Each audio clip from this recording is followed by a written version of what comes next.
Hello guys and girls, and thanks for stopping by. Today I just want to discuss rivers in high water like this. A fantastic colour. Nothing beats this colour in my opinion for river fishing, fishing for general coarse fish.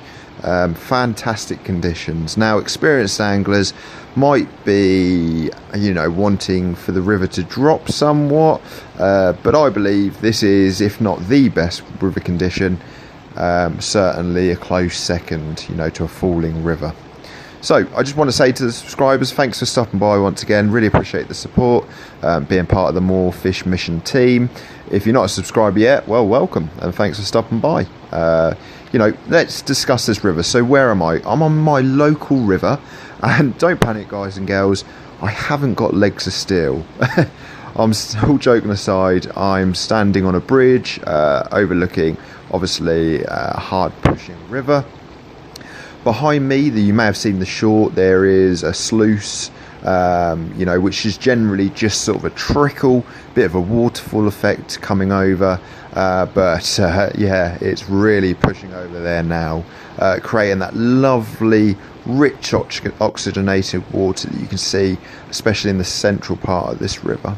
So, where it comes to fish, this is especially for new river anglers, where would I expect to find them? So, number one, so if I was turning up to this river today, looking over this bridge, where would I go? So I would generally concentrate on the far right side and the far left side to a degree. There's some nice slack water there, but if you look, you'll see this hard water in the middle, and as you keep going right, you'll find like a bit of a jagged crease here really, but then just on the edge of that tree that's overhanging, you see it sort of swirl round. Now this is what we call an eddy, and this is what I would typically look for most fish species. There'll be pike and perch sitting here and here especially. To the left there as well, you can see it's a bit slacker as well, but not so much. So yeah, I'd expect to see these fish species. Chub will come in and out of the edge of this, just to relieve themselves of the pressure, because you think about it, the fish are really going for a hard time in regards to expelling a lot of energy.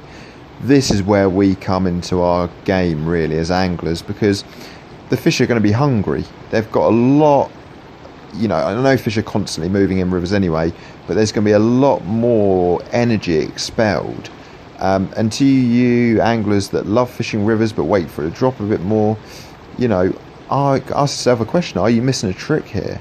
Because if you are a subscriber to my channel, you've probably come across the barbel video, the barbel session that I've done, where I was fortunate to catch my PB, a double figure barbel, real nice fish, and that was in conditions as such as this. Unfortunately, there's no barbel in this river. Boo! I live in Suffolk, and I have to travel to find them.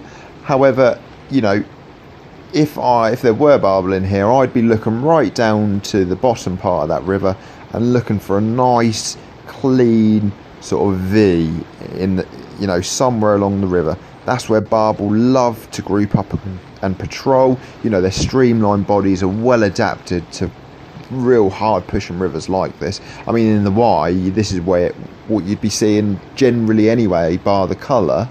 In most stretches, most shallower stretches, so they're perfectly adapted to it. They're designed for it. But yeah, so if I was turning up, like I say, I'd typically look for under this tree first of all, or if I was trotting a float, I would get on the sort of edge of that harder flow, trot and manipulate the float so it comes swirling round. So if you don't get a take on that edge, 9 times out of 10 you should get a hit, as that float swirls back round. So colour for me is perfect. I love fishing in this colour of water. If I was fishing for chub, you'd want to be going for a smellier bait. If I was fishing for barbel, I'd be fishing a smelly bait anyway, but you want to lay off the bread to a degree, or mix, if you're fishing that wet bread mix for chub for instance, mixing something spicy or something really smelly in there, because fish and bread, for example, in my opinion, is great in the sort of clear, sort of gin clear water, but you know, I know a lot of chub anglers would turn to cheese paste, for example, on a river in this condition. So, you know, I hope you found this little snippet helpful. Please, you know, just fish every part of the river, because there's no hard fast rule, there's no guarantee that the fish will be sitting in an eddy, for instance, but you know, there's a good chance. That's where I'd be starting. You know, please check the government website if you are in the UK for river levels. You know, safety first, right?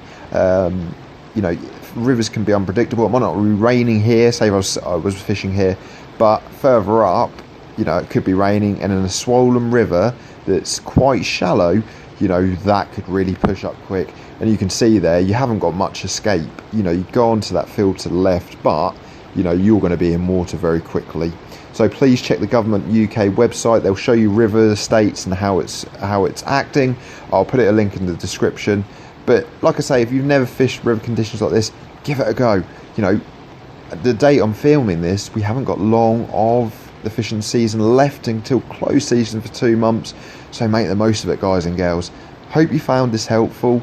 You know, there'll be plenty more videos of watercraft, bait and tackle tips from, you know, fishing rivers, lakes and on the beach, along with plenty of sessions coming up, which I'll show hints and tips also, and hopefully show you a massive array of different fish species.